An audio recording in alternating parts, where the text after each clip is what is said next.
नमस्कार। आज मैं फिर आपके सामने अपराध की एक और घटना लेकर आया हूं। आज की अपराध की घटना परसों के अखबारों में है और किस्सा गोई परिवार के अब तक कम से कम 25 लोगों ने इस घटना के बारे में जिक्र किया है कि किस्सा गोई में इसको शामिल किया जाए।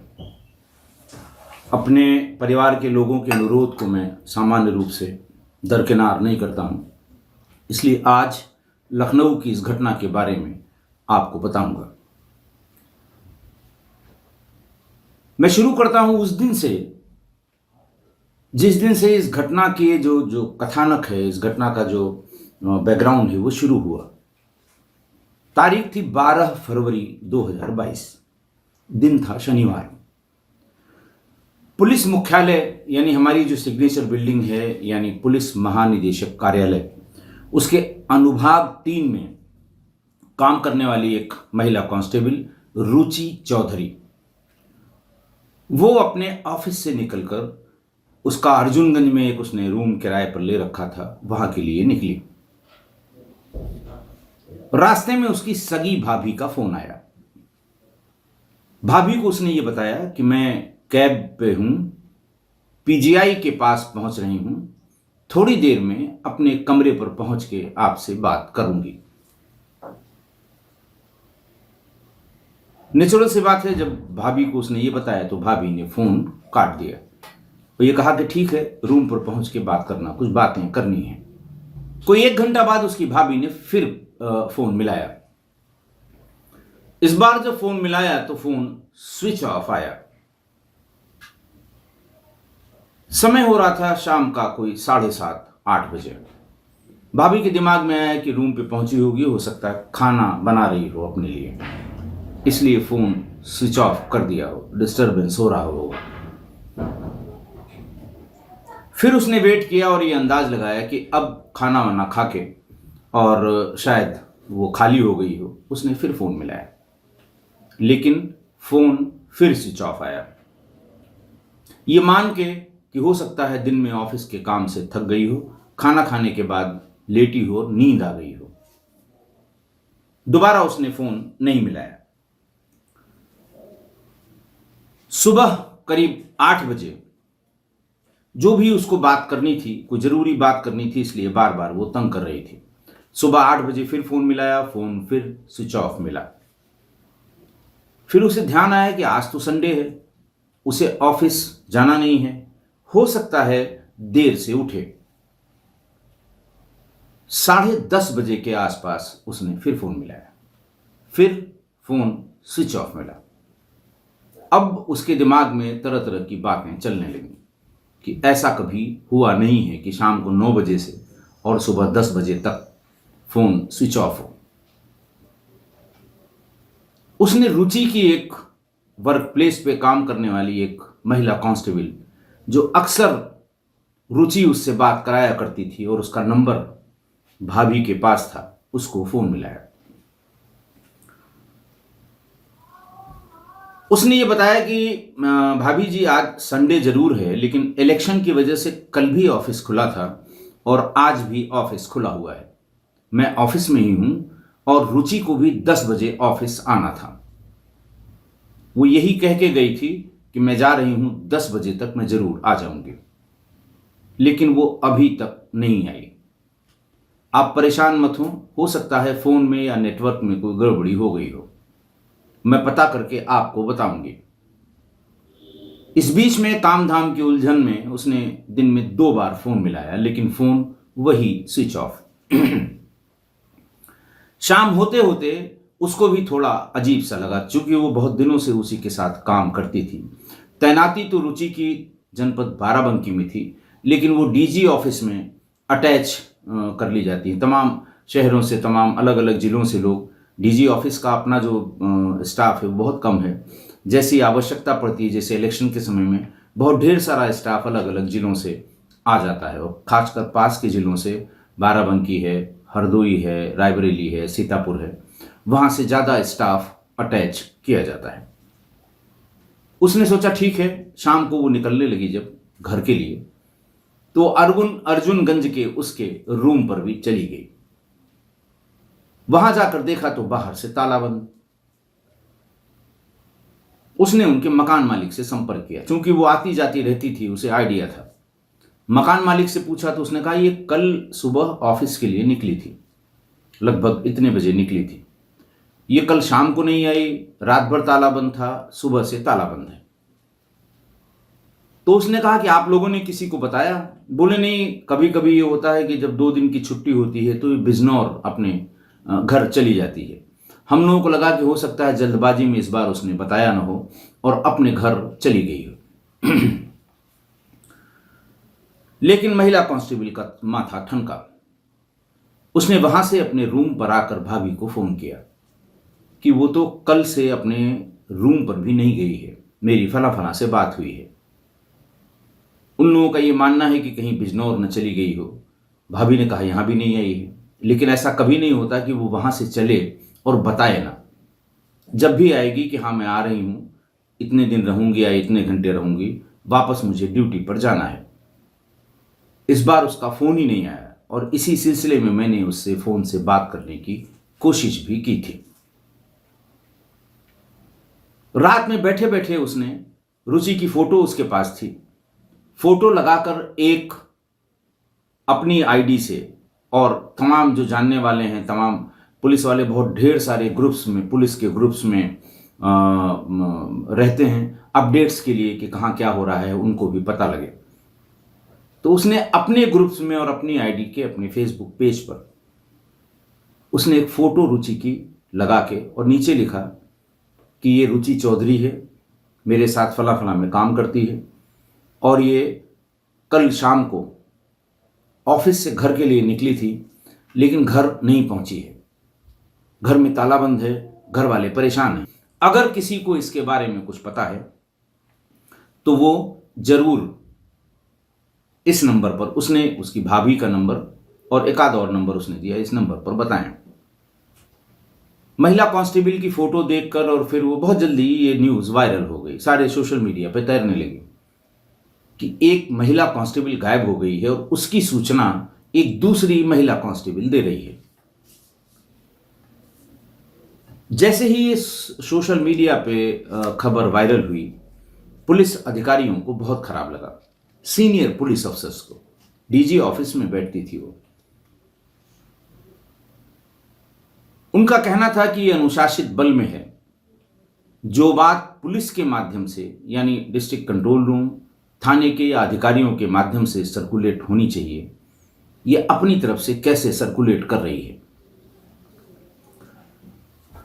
और इस कार्य को अनुशासनहीनता माना गया और उस महिला कांस्टेबल को उसकी इस अनुशासनहीनता पर एक नोटिस दी गई कि आप इस तरह से एक अनुशासित वर्दी वाले बल की सदस्य हैं, आपने बिना अपने उच्चाधिकारियों को सूचना दिए हुए अपने साथी महिला कांस्टेबल के गायब होने की सूचना सीधे सोशल मीडिया पर कैसे प्रचारित कर दी। अखबारों में यह खबर छपी कि एक तो उसने जानने की कोशिश की कि वो कहां है, दूसरे अधिकारी उसका जवाब तलब कर रहे हैं। एडीसीपी दक्षिणी राजेश श्रीवास्तव का एक बयान अखबार में छपा था उस दिन कि हां, उसका जवाब तलब किया गया है और वो जो भी इसकी आख्या या रिपोर्ट देगी उसी आधार पर तय किया जाएगा कि इसके खिलाफ कौन सी कार्रवाई की जानी है। सारे सोशल मीडिया पर भर भर के रुचि चौधरी की फोटो और उसके गुम होने की सूचना घूमती रही, लेकिन तब भी किसी अधिकारी ने उसकी इस गुमशुदगी का संज्ञान नहीं लिया। यानी 12 फरवरी को अंतिम बार वो ऑफिस में देखी गई, उसके बाद से उसका कोई पता नहीं।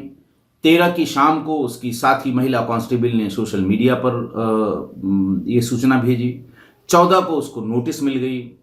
15 और 16 बीत गए, लेकिन किसी ने इसका संज्ञान नहीं लिया।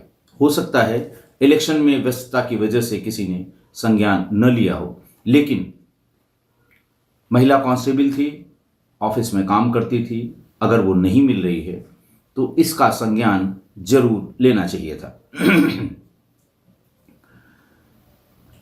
किसी ने किसी तरह की कोई गुमशुदगी भी नहीं लिखवाई, पुलिस को कोई सूचना नहीं दी गई। रुचि के परिजन भी मंगलवार की शाम तक आ गए और इधर उधर भटकते रहे। उनको जहां जहां सूचना मिलती थी, जहां जहां पता लगता था, वहां वहां भटकते रहे।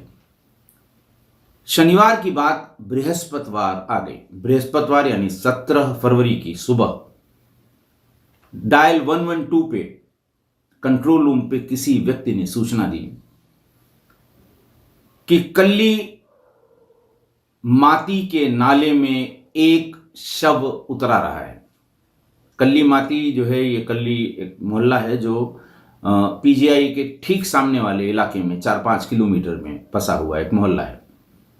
इसी में लखनऊ पुलिस की नई पुलिस लाइन भी है। ट्रैफिक का पहले डायरेक्टरेट था, अब उसमें लखनऊ ग्रामीण के एसपी का कार्यालय है। पुलिस वहां पर पहुंची, पुलिस ने लाश को निकाला। 4-5 दिन की लाश लग रही थी, दुर्गंध आने लगी थी। उसका पंचनामा किया गया, पोस्टमार्टम के लिए केजीएमसी भेज दिया गया। यह बात है 17 फरवरी की। न 17 को जब पोस्टमार्टम नहीं हुआ था तब कोई उसे पहचानने के लिए गया, न 18 को उसे कोई पहचानने के लिए गया। अज्ञात में ही उसका पंचायतनामा भी हुआ और अज्ञात में ही पोस्टमार्टम भी हुआ।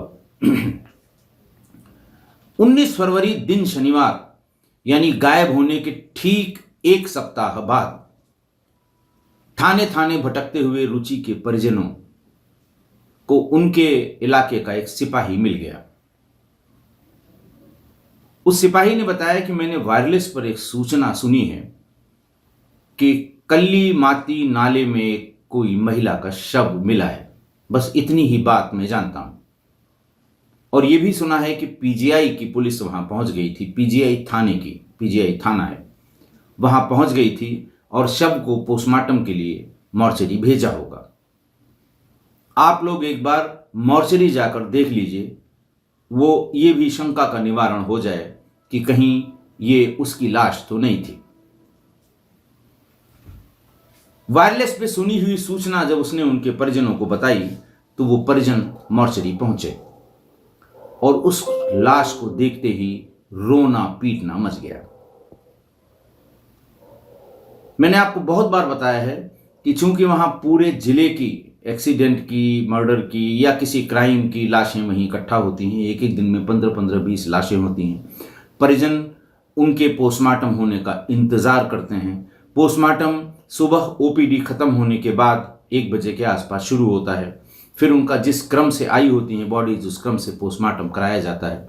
कहने का आशय ये कि वहाँ हमेशा 10, 20, 50 लोग बने रहते हैं और प्रेस वाले अपनी गरज से कि उन्हें शायद इस संबंध में कोई सूचना मिल जाए, वो भी वहाँ पर बने रहते हैं। जैसे ही ये रोना पीटना मचा, प्रेस वालों की भी नज़र पड़ गई और पता लगा कि ये शव जो है वो रुचि चौधरी का है, जिसके गायब होने की खबर 2-3 दिन से अखबारों में आ रही थी।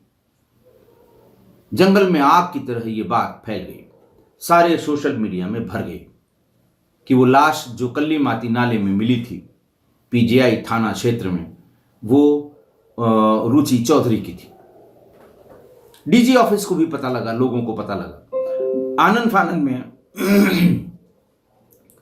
डीजी ऑफिस के अनुभाग अधिकारी, अनुभाग 3 जिसमें वो काम करती थी, श्री महेंद्र पाल सिंह ने रुचि चौधरी की गुमशुदगी सुशांत गोल्फ सिटी थाने पर लिखवा दी 19 तारीख को ही,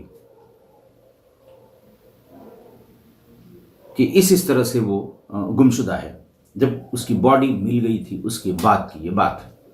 आप इसके बीच की रीड बिटवीन द लाइंस। महिला कांस्टेबल का शव जब आइडेंटिफाई हो गया कि जो वो चली गई थी या जो गायब हो गई थी, जो गुम हो गई थी, ये उसी की लाश है, तो नेचुरली पुलिस भी हरकत में आ गई, क्योंकि पुलिस को सबसे अधिक इसी विषय पर कि जब पुलिस अपनों की नहीं हुई तो किसकी होगी, इसी विषय पर अखबारों में, सोशल मीडिया में, टीवी में दो चार होना पड़ता है, बदनामी होती है। सारी पुलिस ने मिलकर काम शुरू कर दिया। उसके मोबाइल की कॉल डिटेल फौरन निकलवाई गई। उसके कांटेक्ट में जितने लोग थे सारे नंबर लगाए गए। यह पता लगा कि मोबाइल स्विच ऑफ होने के पहले उसकी बात प्रतापगढ़ के रानीगंज तहसील के तहसीलदार, शायद वो नायब तहसीलदार थे लेकिन तहसीलदार में प्रमोशन हुआ था, श्री पद्मेश श्रीवास्तव से उसकी बात हुई है। सर्विलांस ने पूरी ताकत करके और पूरी मेहनत से ये पता लगा लिया कि पिछले 3 महीने में सबसे ज्यादा बातचीत इन्हीं पद्मेश श्रीवास्तव से हुई थी। ये सब 19 तारीख की बात है, जब लाश का आइडेंटिफिकेशन हुआ, जब गुमशुदगी लिखवाई गई, जब लाश का पोस्टमार्टम हो गया। पुलिस ने ये पता कर लिया कि इसकी सबसे ज़्यादा बात रानीगंज तहसील के तहसीलदार पद्मेश श्रीवास्तव से बात हुई है, जो प्रतापगढ़ में तहसील स्थित है। इस बीच अखबारों ने उधेड़ बुन शुरू कर दी। रात में कोई 11-12 बजे जो पुलिस कमिश्नर लखनऊ हैं श्री D.K. ठाकुर साहब, उन्होंने क्राइम ब्रांच और सर्विलांस की टीम की एक मीटिंग बुलाई कि कहाँ लैप्सेस हुए, क्यों गुमशुदगी नहीं लिखी गई, क्यों लड़की के CDR पे काम नहीं हुआ, और जब पता हो गया था कि ये महिला कांस्टेबल है, गायब है, तो जो बेसिक काम है वो करना चाहिए था, और अब तक की आपकी क्या जानकारी है। सर्विलांस वालों ने बताया कि साहब उसकी स्विच ऑफ होने के ठीक पहले जिससे कॉल से बात हुई थी, उसी से पिछले 3 महीने में बहुत बात हुई है। और बात तो हुई है, लेकिन यह साबित करना सिर्फ इतनी एविडेंस से मुश्किल है कि हत्या किसने की है। D.K. ठाकुर साहब बहुत ही एक्सपीरियंस्ड आदमी हैं, फील्ड के बहुत अच्छे अफसर हैं। उन्होंने फौरन निर्देश किया कि आप अभी प्रतापगढ़ के लिए रवाना हो जाइए।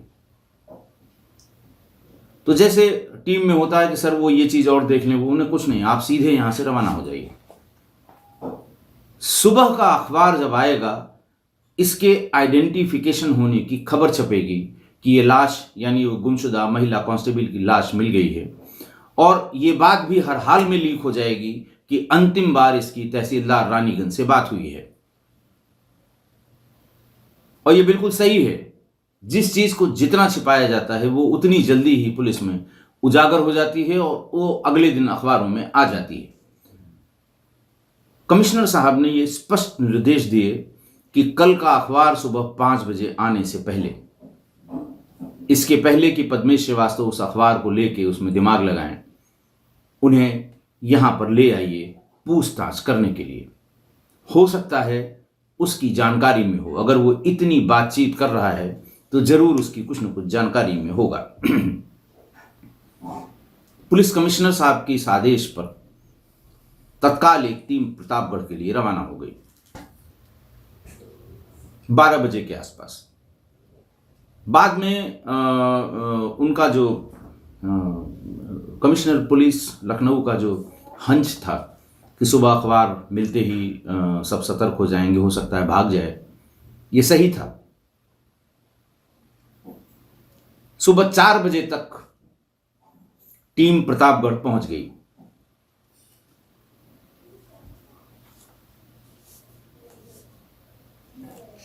टीम वहां पहुंचकर उसने सीओ सिटी प्रतापगढ़ अभय पांडे और शहर कोतवाल रविंद्र राय से बात की और उनसे बताया कि मुझे हर हाल में अभी तहसीलदार रानीगंज के आवास पर दबिश देनी है और उनको ले जाना है। कल सुबह तक यहां अखबारों में सब चीजें आ जाएंगी। इंस्पेक्टर ने तुरंत किसी राजस्व के कर्मचारी या अधिकारी से फोन करके पूछा कि कहां रहते हैं पद्मेश श्रीवास्तव, तहसीलदार रानीगंज। थोड़ी देर में उनको जानकारी हो गई कि कंपनी बाग के बगल में जो ट्रांजिट हॉस्टल है, पद्मेश श्रीवास्तव उसी में रहते हैं। सुबह लगभग 5 बजे पीजीआई की पुलिस, क्राइम ब्रांच और प्रतापगढ़ के सीओ सिटी ने पद्मेश का दरवाजा खटखटा दिया। पद्मेश श्रीवास्तव सो रहा था। दरवाजा उसी ने खोला। दरवाजा खोलते ही पुलिस ने उनको हिरासत में ले लिया, गाड़ी में बिठाया, वहां से सीधे लखनऊ के लिए रवाना हुए। थाने पर ले आए। पद्मेश श्रीवास्तव ने पहले तो वही हीला हवाली शुरू की कि वो मैं जानता नहीं, वहाँ बात होती थी, वो इसका फलाना काम था, उसके एक रिश्तेदार का काम था, उस सिलसिले में बात करती थी, इस तरह की बातें उन्होंने शुरू की। लेकिन जैसे ही अच्छी वाली पूछताछ शुरू हुई, क्योंकि तब तक इस बीच में यानी 1 बजे से लेके और सुबह जब वो 9 बजे तक, 9:30 बजे तक आया वापस थाने पर, तब तक सर्विलांस ने पूरा होमवर्क कर लिया था। किस तारीख को, कितने बजे, कितने मिनट, कितने घंटे बात हुई, कब कब रुचि ने फोन किया, कब कब पद्मेश ने फोन किया, इस बीच में किसके किसके फोन आए, सारा होमवर्क कर रखा था। जब वो हीला हवाली करने लगा, तब पूछताछ करने वालों ने एक एक लोकेशन और एक एक कॉल से उसको कंट्रडिक्ट करना शुरू किया। इरिटेट होकर फिर बहुत अच्छी वाली पूछताछ शुरू हो गई। फिर उसने सब चीजें एक एक करके बतानी शुरू की। उसने कहा कि रुचि चौधरी बिजनौर जिले के महावतपुर बिलोच नजीबाबाद की रहने वाली है। उसके पिता का नाम योगेंद्र पाल सिंह है। बताया कि रुचि ने 2019 में नीरज गुप्ता नाम के कांस्टेबल से प्रेम विवाह कर लिया था। नीरज गुप्ता इस समय प्रयागराज पुराने इलाहाबाद में तैनात है। उसने बताया कि रुचि बाराबंकी में तैनात है। पूछा गया तुम्हारी मुलाकात कहां हुई, तुम कैसे इसको जानते हो? उसने कहा कि फेसबुक में हमारी रुचि से बातचीत शुरू हुई। धीरे धीरे बातचीत बहुत आगे बढ़ गई। लेकिन इसी बीच नीरज गुप्ता को इसकी भनक लग गई। उसके फेसबुक फ्रेंड्स ने जब सब चीजें बतानी शुरू की कि फलां के फोटो पे कमेंट किया है रुचि ने, फलां, अंदाज तो देखिए सबको लग जाता है। नीरज को जब उनके साथ के लोगों ने यह बताया तो नीरज ने निगरानी शुरू की। निगरानी का मतलब निगाह रखनी शुरू की और अपने दोस्तों की बताई हुई बात बिल्कुल सही लगी। झगड़ा शुरू हो गया। उसको यह भी पता लग गया कि जिससे ये बहुत बात करती है या जिससे ऐसा लगता है कि इसके संबंध हैं, वो नायब तहसीलदार है प्रतापगढ़ जिले में।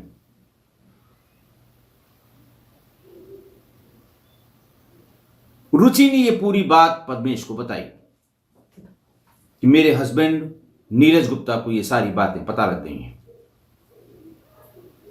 पद्मेश ने ज्ञान दिया कि उसको बता दो कि तलाक के पेपर्स तैयार करा ले, वरना डाउरी एक्ट का मुकदमा, डोमेस्टिक वायलेंस का मुकदमा लिखा दिया जाएगा। जब तुम लिखा दोगी तो बर्खास्त भी होगा और नौकरी भी चली जाएगी। बिल्कुल यही बात रुचि ने उसको बता दी कि बहुत चक्कर में मत पड़ो, मुकदमा लिखा दूंगी, बर्खास्त भी हो जाओगे, नौकरी भी चली जाएगी। बात नीरज गुप्ता के भी समझ में आ गई। उसने भी सोचा कि डाइवोर्स लेने में ही भलाई है, वरना नौकरी के लाले पड़ जाएंगे।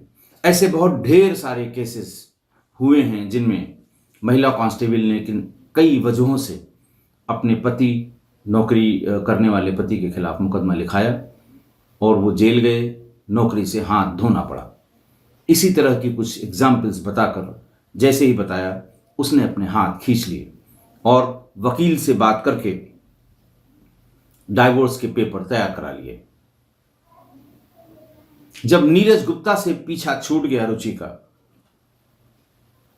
तो इन दोनों की नजदीकियां और बढ़ गईं और एक दिन रुचि प्रतापगढ़ के ट्रांजिट हॉस्टल पहुंच गई। और जब वीकेंड्स की छुट्टी होती है कभी, या छुट्टियां लेकर वो प्रतापगढ़ में पद्मेश के साथ लिव इन रिलेशन में रहने लगी। ये बात, चूंकि एक एक दो दो कमरे के वो हॉस्टल में फ्लैट्स होते हैं, वहाँ और भी रहते हैं और अधिकारी ही रहते हैं जिनको परमानेंट मकान मिलने में थोड़ा विलम्ब होता है, ट्रांसफ़र पर आए होते हैं। पहले से जो मकान में रह रहा है वो अपना बच्चों के एकेडमिक सेशन पूरा होने के पहले खाली नहीं करता, तो वो लोग ट्रांजिट हॉस्टल में रहते हैं। धीरे धीरे ये बात ट्रांजिट हॉस्टल में सभी लोगों को पता लग गई कि कोई लड़की जिसके साथ ये लिव इन रिलेशन में है वो महिला कांस्टेबल है। उन्हीं में से किसी ने, ट्रांजिट हॉस्टल में बड़ा नेचुरल है, उसका कोई बैचमेट जरूर रहा होगा, कोई जूनियर जरूर रहा होगा, कोई सीनियर जरूर रहा होगा, किसी ने ये बात उसकी पत्नी प्रगति को बता दी कि फला फला तारीख को फला फला उस लड़की, वो महिला कांस्टेबल है, उसका नाम ये है, सब चीजें बता दी।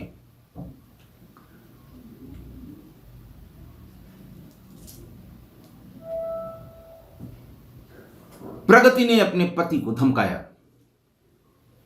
कि कौन आया था, इस तारीख को आया था, 3 दिन रहा, सुबह गया, एक एक चीज उसे चूंकि सही जानकारी थी इसलिए उसने बताया। पद्मेश श्रीवास्तव भी घबरा गया। उसने उसका फोन काट के रुचि को फोन किया कि मेरी पत्नी प्रगति को सारी बातें पता लग गई हैं। रुचि भी भौचक्की हो गई कि तुम शादीशुदा हो? उसने कहा हाँ मैं शादीशुदा हूं, और वो तुमको जरूर फोन करेगी, गाली गलौज करेगी, कुछ बोलना नहीं, बोलने की कोई जरूरत नहीं है। उसने कहा मेरा नंबर किसने दिया? उसने कहा नहीं, मुझसे ही उसने जबरदस्ती लिया है। इधर पद्मेश का फोन कटा, उधर प्रगति का फोन रुचि के फोन पर आ गया, और आप समझ सकते हैं क्या हुआ होगा बातचीत में।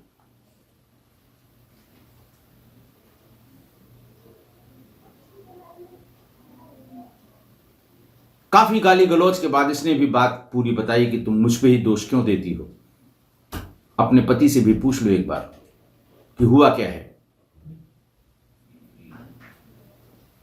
किसकी गलती है। और उसी दिन जब प्रगति की रुचि से बात हुई, प्रगति भागकर प्रतापगढ़ के उस ट्रांजिट हॉस्टल में पहुंच गई और वहीं पर रहने लगी। 2-1 बार ऐसा भी हुआ कि जब रुचि का फोन आया तो प्रगति ने फोन उठाया। उसके बार बार फोन आने से पद्मेश इरिटेट होने लगा, क्योंकि वो अपनी पत्नी के सामने उससे बात नहीं कर पा रहा था, और पत्नी फोन छीन के उससे गाली गलौज करना उसने शुरू कर दिया था। जब रुचि को यह पता लगा कि यह शादीशुदा है,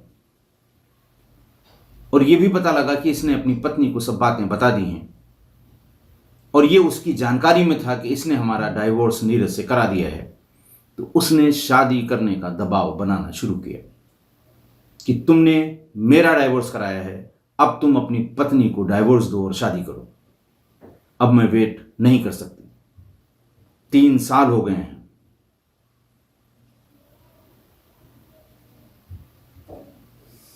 और अगर तुम ऐसा नहीं करते हो तो मैं प्रतापगढ़ के तुम्हारे आवास पर आ जाऊंगी। उसने कहा कि यहां मेरी पत्नी रह रही है। बोली इससे क्या हुआ, आऊंगी वहीं बैठ के बताऊंगी तुमने क्या क्या किया है।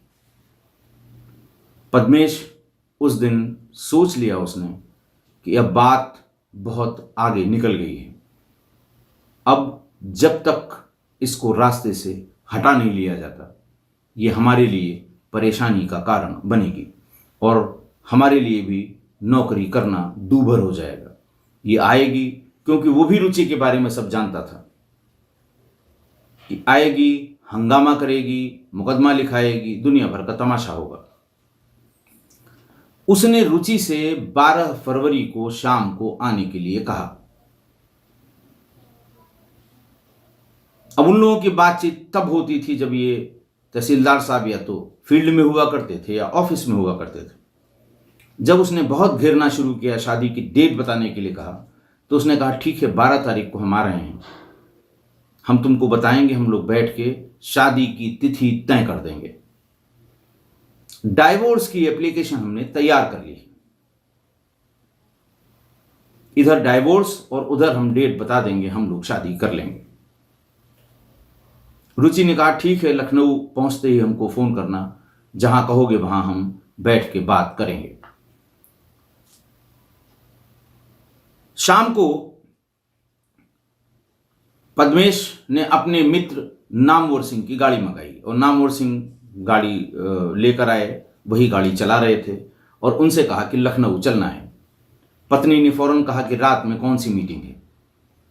पत्नी को मौका मिला, उसने भी 4-6 चीजें जड़ दी, मैं समझ रही हूं तुम कहां जा रहे हो। तब पद्मेश ने उससे कहा कि तुम्हारी परेशानी दूर करने जा रहा हूं, आज मैं काम करके ही वापस आऊंगा। ये रोज रोज की चिक चिक से मैं भी परेशान हो गया हूं। प्रगति ने कहा कि बिना काम किए वापस मत आना, मैं भी रोज रोज की इस चिक चिक से परेशान हो गई हूं। पद्मेश और नामवर 12 फरवरी को शाम को करीब 6-6:15 बजे प्रतापगढ़ से चल दिए और रात करीब 9 बजे के आसपास वो पीजीआई पहुंच गए। और पीजीआई पहुंचने से पहले उन्होंने रुचि को फोन किया कि पीजीआई के मेन गेट के पास मैं पहुंच रहा हूं, तुम भी पहुंचो, आज शादी की तारीख तय हो जाएगी। रुचि ने वहां पहुंचकर, पीजीआई के पास पहुंचकर पद्मेश को कॉल किया कि तुम किस गाड़ी से हो, गाड़ी का नंबर क्या है, कहां खड़े हो। मैं कैब से हूं, पीजीआई के सामने बस उतरने वाला हूं। उसने गाड़ी का नंबर बताया, कहां पे खड़ा किया है। बेसिकली वो जो पीजीआई से इलाहाबाद की तरफ जो रोड जाती है, उसी में पीजीआई के मेन गेट से थोड़ा सा आगे, जहां दूसरी पटरी पर फायर स्टेशन और थाने का भवन है, उसी से थोड़ा आगे बड़ा निर्जन सा रहता है, गाड़ी वहीं खड़ी की थी। पीजीआई के गेट से बहुत दूर नहीं है। कैब लेकर रुचि वहां पहुंच गई, वहीं कैब वाले को पैसा दिया, ये गाड़ी से नीचे उतरा पद्मेश। दोनों गाड़ी में जाके बैठ गए। दोनों के गाड़ी में बैठते देखकर नामवर गाड़ी से उतर गया। पद्मेश चिकनी चुपड़ी बातें उससे करने लगा कि ऐसा होगा तो वैसा होगा, और डाइवोर्स कोर्ट से करने में म्यूचुअल चूंकि है नहीं, इसमें इतना टाइम लग जाएगा, तो हम लोग मई जून की फला तारीख के आसपास की, उसने कोई डेट टालने के लिए उसको बताई। ये सब बात कर ही रहे थे, तभी नामवर 2 कप चाय लेकर आया। उसने कहा कि सर बहुत देर हो गई है, आप चाय पी लीजिए। दोनों ने मना नहीं किया। 1 कप रुचि चौधरी को दिया गया और दूसरा कप प्लेट पद्मेश को। दोनों ने चाय पी ली। आधे घंटे बाद ही रुचि बेहोश होकर लुढ़क गई सीट पर। दरअसल नामवर ने तय पहले से ही था, जो नींद की गोलियां होती हैं, तेज गोलियां होती हैं, सामान्य रूप से प्रिस्क्रिप्शन पर दी जाती हैं, वो या तो वहीं पीजीआई के सामने जो सैकड़ों दुकानें हैं मेडिकल्स की, वहां से खरीदी, या फिर ये दोनों खरीद कर प्रतापगढ़ से चले होंगे। बहुत ढेर सारी टेबलेट उसने पहले ही एक कागज में तोड़ के, पीस के, मिला के रखी थी। चाय लेके और उसमें मिला दी और पहले रुचि को दिया ताकि कोई कंफ्यूजन न हो जाए, बाद में पद्मेश को दिया। इसीलिए वो 15-20 मिनट में ही लुढ़क गई। नामवर फौरन ड्राइविंग सीट पर आ गया। वहां से वो पीजीआई के सामने वाले इलाके में बहुत बड़ा सा गेट है कल्ली की तरफ जाने का, रास्ते में उसका गला दबा के उसे मार दिया। गाड़ी चलती रही। पद्मेश ने जब वो इंश्योर कर लिया उसने कि मर गई है, फिर ये फेंकने के लिए जगह तलाशने लगे। नामवर को उस जगह का थोड़ा बहुत आइडिया था। माती नाले के पास पहुंच के, निर्जन भी है, जंगल भी है, बड़ा सुनसान इलाका है, जहां पर नया ट्रॉमा सेंटर पीजीआई का बना है, ये उस तरफ की बात है। लखनऊ पुलिस की सेकंड यानी नई पुलिस लाइन बनी है, उस तरफ की बात है। किनारे खड़ा कर उस नाले में उस पूरी बॉडी को फेंक दिया और वहीं से सीधे प्रतापगढ़ वापस चले गए। उसकी इस सारी बात को पुलिस ने दोनों की सीडीआर से मैच कर लिया। बिल्कुल एकदम जैसा जैसा बताया गया था, सीडीआर से भी वही रिफ्लेक्ट हो रहा था। पद्मेश, अच्छा, वहां पहुंचकर ये लोग रात में पहुंचे हैं करीब 1:30-2 बजे के आसपास। प्रगति यानी पद्मेश की पत्नी वेट कर रही थी और जाते ही उसने कहा कि तुम्हारा भी काम हो गया, मेरी भी झंझट खत्म हो गई, मैंने आज उसका काम कर दिया। नामवर अपनी गाड़ी लेकर चला गया और ये दोनों इत्मीनान में हो गए। इस स्वीकारोक्ति के बाद पुलिस ने प्रगति, नामवर और पद्मेश को गिरफ्तार करके जेल भेज दिया। 21 तारीख को दोनों को जेल भेजा गया। 22 तारीख यानी कल के अखबारों में बहुत ही डिटेल्ड खबर है। मैं डिटेल खबर इसकी जो अखबारों में है वो भी आपको बताऊंगा, क्योंकि एक पुलिस के अधिकारी, दूसरा राजस्व का इंपॉर्टेंट अधिकारी, दोनों शादीशुदा, और दोनों के बीच ऐसा क्या हुआ कि एक की हत्या करनी पड़ी। वो तो मर ही गई, ये भी जेल चले गए। इनके पद्मेश भी, इनका भी कोई बहुत अच्छा हाल नहीं होगा। आज की घटना, 2 नावों पे पैर रखने वाला तहसीलदार पद्मेश श्रीवास्तव, उसकी चालाकी उसी पर भारी पड़ गई, पर एक निरपराध महिला पुलिसकर्मी, उसको अपनी जान से हाथ धोना पड़ा। सोशल मीडिया पर जो इस तरह के संबंध बनते हैं, मैं अपने एक्सपीरियंस से, सोशल मीडिया पहली बार प्रचलन में आया था 2012-13 में, और पहली बार व्हाट्सएप का इस्तेमाल मैंने 2013 में जब मैं एसपी रायबरेली था तब किया था। यानी बहुत दिन की बात नहीं है ये, तब वो शुरू हुआ था। और 2015 के बाद तो सिर्फ वही लोगों ने कॉल करनी बंद कर दी। उस समय नेट की स्पीड कम थी। 17 के बाद तो नेट की ऐसी धुआंधार स्पीड कि लोग कॉल नहीं करते, सिर्फ व्हाट्सएप कॉल पर ही बात करते हैं या इंटरनेट के किसी कॉल पे ही बात करते हैं। कहते हैं कि इसमें वॉइस क्वालिटी बहुत अच्छी आती है, हमारी चैट इंटरसेप्ट नहीं हो सकती। व्हाट्सएप कॉल जो है उसको पुलिस इंटरसेप्ट नहीं कर सकती, इसलिए ये सेफर साइड है, बहुत ज़्यादा प्रचलन में। ऐसे में इस फेसबुक, इस व्हाट्सएप, इस इंस्टाग्राम, इन सब जो सोशल मीडिया के तमाम साइट्स हैं, उन पर हुए इस तरह के संबंध जिसमें एक दूसरे से या तो झूठ बोला गया हो या अपनी स्वार्थ सिद्धि के लिए कुछ छिपाया गया हो, चाहे वो लड़का हो चाहे वो लड़की हो, 75 से 80% केसेस में वही होता है जो आज की घटना में रुचि के साथ हुआ या किसी लड़के के साथ होता है। दोनों में से किसी एक के साथ ऐसा हो सकता है।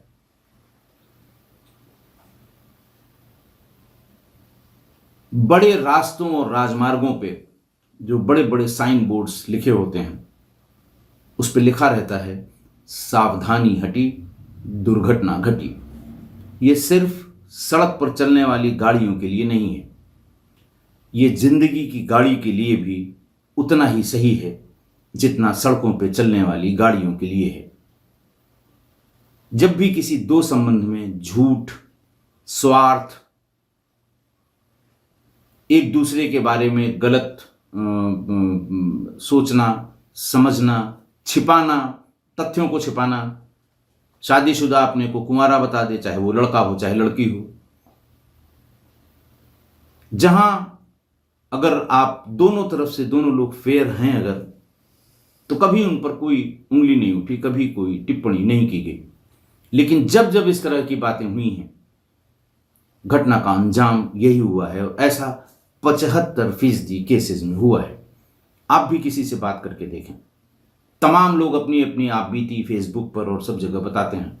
आप उसको पढ़िए कि शुरू में उसने अपने आप को अविवाहित बताया, चाहे लड़का हो चाहे लड़की हो, और फिर धीरे धीरे धीरे धीरे जब बात पता लगी तो बात बिगड़ गई। मुझे उम्मीद है कि लखनऊ कमिश्नरेट की प्रोफेशनल पुलिस, मैं इसलिए प्रोफेशनल कह रहा हूं कि मैंने भी एसएसपी लखनऊ के पद पर बहुत छटे हुए लोग, बहुत अच्छे लोग, बहुत कॉम्पिटेंट लोगों की एक टीम होती है, आज भी है। तो वो इन्वेस्टिगेशन में कोई ऐसा लूप होल नहीं छोड़ेंगे, चाहे जानबूझकर या लापरवाहीवश, जिससे तीनों अभियुक्तों को सजा मिलने में कोई अवरोध हो या गतिरोध हो, और जिससे रुचि चौधरी को न्याय मिल सके। फिर भी मैं अपने किस्सा गोई परिवार के लोगों के लिए कि इन्वेस्टिगेशन में कौन कौन सी चीज़ें होनी चाहिए कि वो ये साबित करे कि ये हत्या किसने की है। देखिए, कारण ये है कि इस हत्या का कोई चश्मदीद गवाह नहीं मिलेगा। जो चश्मदीद थे वही अभियुक्त थे, जेल चले गए। ट्रायल के लिए बहुत चीज़ों की ज़रूरत पड़ती है, तो जो चीज़ें इसमें देखनी चाहिए, मोटी मोटी चीज़ें, वो मैं आपको बता दूं। पहले तो ये साबित करना होगा कि पद्मेश और रुचि के संबंध थे। इसके लिए सीडीआर की एनालिसिस, नीरज गुप्ता का बयान, प्रतापगढ़ में जो ट्रांजिट हॉस्टल में अगल बगल लोग रहते थे उनका बयान, ये मस्ट है। तभी ये साबित होगा कि इन दोनों में चोरी छिपे संबंध थे जो इनकी पत्नी को नहीं पता थे या रुचि के पति को नहीं पता थे। नीरज और रुचि के संबंध, यानी रुचि के पति यानी कांस्टेबल नीरज गुप्ता के संबंध खराब हुए, ये भी साबित करना होगा उस वकील के बयान से और उस डॉक्यूमेंट से जो नीरज ने डाइवोर्स के लिए तैयार कराया था। वही ये साबित करेगा कि इनके संबंध खराब हो गए। तीसरा, नामवर उसके साथ क्यों गया, उसका क्या इंटरेस्ट है।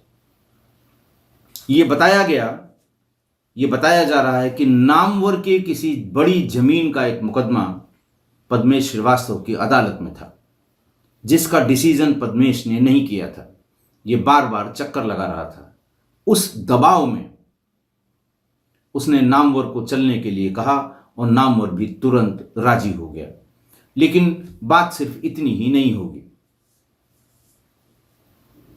अगर ऐसा है तो वो डॉक्यूमेंट्स कि उसका कोई मुकदमा इनकी अदालत में था, इनकी अदालत में वो मुकदमा अब तक डिसाइड नहीं हुआ था और उनको ब्लैकमेल करने के लिए पद्मेश उसे अपने साथ ले गया, या दूसरी तरफ उसने बढ़ चढ़कर कि हम पद्मेश श्रीवास्तव का काम कर देंगे, हमारा ये मुकदमा जो बहुत बड़ी ज़मीन का था वो फाइनल हो जाएगा। तो इसके लिए डॉक्यूमेंट्री एविडेंस पद्मेश की कोर्ट से विवेचक को लेना होगा। दोनों कॉमन पर्पस के लिए प्रतापगढ़ से निकले, ये भी साबित करना होगा। रास्ते में टोल प्लाजा पड़ते हैं, उसकी सीसीटीवी फुटेज लेनी होगी, जिसमें ये गाड़ी नामवर की उधर से लखनऊ की तरफ आ रही हो और ये दोनों उसमें बैठे दिखाई दे रहे हों। लखनऊ के पीजीआई पहुंचने से पहले तमाम सीसीटीवी लगे हुए हैं। पीजीआई के गेट पे भी सीसीटीवी लगे हैं। पीजीआई के गेट से सटे हुए जितने मेडिकल स्टोर हैं सब में सीसीटीवी लगे हुए हैं। किस तरफ से ये गाड़ी आई, कितने बजे आई, कौन लोग थे, कहाँ उतरे, ये साबित करना होगा। इससे दोनों का कॉमन पर्पस कि वो किसी की हत्या के लिए आए हैं ये साबित होगा। सीडीआर से ये साबित करना होगा कि दोनों रुचि और पद्मेश पहले कब कब और कहां कहां एक साथ रहे हैं। सीडीआर ही बता देगा। दोनों की लोकेशन एक ही टावर पर हुई तो ये बताने के लिए काफ़ी है कि एक डीजी ऑफिस से चला या बिजनौर से चला, दूसरा प्रतापगढ़ से चला और फलां जगह इतनी देर तक एक ही टावर पर ये दोनों रहे। इससे उनके संबंध को वेरीफाई किया जाएगा। 3 मोबाइल फोनों का फॉरेंसिक एग्जामिनेशन बहुत जरूरी है और उन तीनों का डाटा रिकवरी टूल से सारा डाटा रिकवर किया जाना बहुत जरूरी है। ये 3 मोबाइल फोन हैं, रुचि के, पद्मेश के और पद्मेश की पत्नी के। इसमें सारे चैट डिटेल्स, सारे सोशल मीडिया साइट्स पर इनकी पोस्ट की हुई बातें, और पत्नी में ये कब कब कहां कहां उसने इस बात का जिक्र किया, और उससे ये साबित होगा कॉल से या इंटरनेट कॉल से या व्हाट्सएप कॉल से कि उसने पति को उसकी हत्या करने के लिए उकसाया और उसकी नॉलेज में सारी बातें थी। हो सकता है रास्ते में ये काम यानी ये हत्या करने के बाद पद्मेश ने व्हाट्सएप पर अपनी पत्नी को बताया हो कि मैंने काम कर दिया। हो सकता है व्हाट्सएप कॉल भी की हो। इसलिए उसकी पत्नी के मोबाइल फोन का डाटा रिकवर किया जाना बहुत आवश्यक है ताकि उसकी संलिप्तता का, उसको उकसाने का जो आरोप है वो सिद्ध किया जा सके। नींद की गोलियां या सल्फास की गोलियां ये कहां से ली गईं? ये चलते समय प्रतापगढ़ से ही ली गईं या पीजीआई के सामने ली गईं? ये भी उस दुकानदार से साबित करना होगा, उसका बयान लेना होगा कि इतनी गोलियां क्यों ली गईं, बिना प्रिस्क्रिप्शन के कैसे दे दी गईं। कोई दुकान ऐसी वहां पर नहीं है जिसमें सीसीटीवी न लगी हो। वो समय दोनों साथ साथ आए थे लेने के लिए, रुचि के पहुंचने के पहले ले लिया था या नामवर को अकेले भेजा गया था लेने के लिए। ये उसी दुकान से उसकी फुटेज और उस दुकान के मालिक से या सेल्समैन से कंफर्म करना होगा ताकि ये साबित हो सके कि ये well planned cold blooded murder है। रुचि ने कैब किया था, उसने अपनी भाभी को भी बताया था कि मैंने कैब कर लिया है, मैं पहुंच रही हूं, और कैब से ही उसने पद्मेश को कॉल किया था, तुम कहां हो? मैं पीजीआई के सामने हूं। अपने मोबाइल से जब उसने कैब को कॉल किया होगा तो कैब की सारी डिटेल, यहां तक कि ड्राइवर के मोबाइल नंबर भी उस पर अंकित होते हैं। डेट और टाइम से, गाड़ी के नंबर से ड्राइवर का बयान बहुत आवश्यक है। कहां से लेकर चला, गाड़ी के भीतर जब वो थी तो जिस किसी से बात की उसका कंटेंट क्या था, क्योंकि उस तरफ से जो कह रहा है वो तो ड्राइवर नहीं सुन सकता, लेकिन पैसेंजर जो कह रहा है वो ड्राइवर के कानों तक जरूर पहुंचता है। उसका कंटेंट क्या था। जब इसने पूछा होगा कहां है और उसने बताया होगा कि फला जगह है, तो ड्राइवर से 100% ये कहा होगा कि यहां से 10 कदम आगे दाहिनी तरफ ले चलो।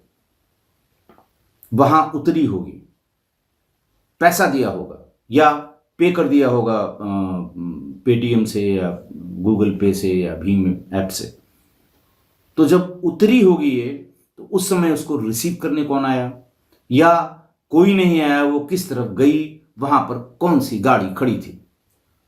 इससे घटना स्थल पर इन दोनों का मिलना साबित होगा कि वो गाड़ी से उतरी थी और फला गाड़ी में। और ड्राइवर्स बहुत चटक होते हैं। किसी महिला की इस तरह से उसका आना जाना मिलना, भले उनसे कोई लेना देना नहीं है, लेकिन वो देखते जरूर हैं।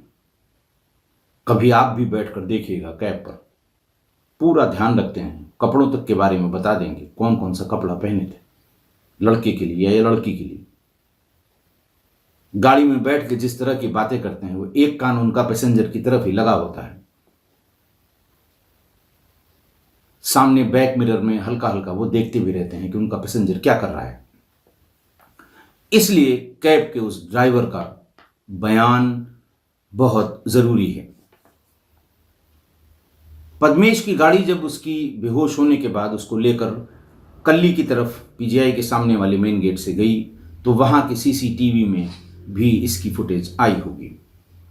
वो कितनी देर बाद नाले के पास तक पहुंचा, कितनी देर पहले वहां से निकला। वो समय ये साबित करने के लिए होगा कि इस बीच में उसको मारा गया और उसकी बॉडी को डिस्पोज ऑफ किया गया। फिर वो वहां से प्रतापगढ़ के लिए जब चले, कितने बजे चला, रास्ते के टोल प्लाजा के सीसीटीवी फुटेज की इन्वेस्टिगेशन में बहुत ज़रूरत पड़ेगी, ताकि ये साबित हो कि इसी काम के लिए निकले थे। ये काम करने के बाद फिर प्रतापगढ़ पहुंचे। वैसे तो कमिश्नरेट पुलिस के जो बहुत अच्छे विवेचक हैं वो इन सब चीज़ों को कवर करेंगे, लेकिन मैंने सिर्फ किस्सा गोई परिवार के सदस्यों को, हमारे जो बहुत गंभीर सदस्य हैं, हमारे सारे लोग जो हमारे किस्सा गोई परिवार के सदस्य हैं, उनकी जानकारी के लिए कि इस तरह से जो क्राइम की मिस्ट्री है, जो मर्डर की मिस्ट्री है, जब वो सुलझ जाती है तो उसके बाद का भी काम आसान नहीं होता, ताकि ट्रायल में उस व्यक्ति को दंडित किया जा सके या सज़ा मिले जिसने गलती की है। इतने एस्पेक्ट्स हैं जो अच्छा आईओ, अच्छा इन्वेस्टिगेटिंग ऑफिसर इनको कवर करता है, तब फाइनली कोर्ट में ट्रायल शुरू होता है। तो आपकी जानकारी के लिए मैंने सोचा कि मैं आपको ये बता दूं, और पुलिस वालों को इसकी जानकारी ही होगी, और ख़ासकर हमारे कमिश्नरेट की पुलिस को। आज एक और अनुरोध अपने किस्सा गोई परिवार के सदस्यों से। बहुत ही गंभीर घटना थी। दोनों सरकारी कर्मचारी थे, दोनों शादीशुदा थे। उनके बीच जो कुछ घटित हुआ वो सोशल मीडिया प्लेटफॉर्म उसके लिए जिम्मेदार है। जिम्मेदार तो क्या कह सकते हैं आप, वहां मिले और फिर दोनों ने मनमर्जी की। हम सभी लोगों से ये अनुरोध करेंगे कि आज आप जरूर बताएं कि दरअसल गलती किसकी थी। गलती पद्मेश की थी, गलती रुचि की थी, गलती पद्मेश की पत्नी प्रगति की थी, या आपको लगता है किसी और की गलती थी? तो आप जरूर बताइएगा, क्योंकि इतना सब आपको बताने के बाद, अखबारों में इतना पढ़ने के बाद, मैं बहुत ज़्यादा अच्छी तरह से निष्कर्ष पर नहीं पहुंचा हूं कि दरअसल गलती किसकी है। तो मैं आपके जवाब का इंतज़ार करूंगा।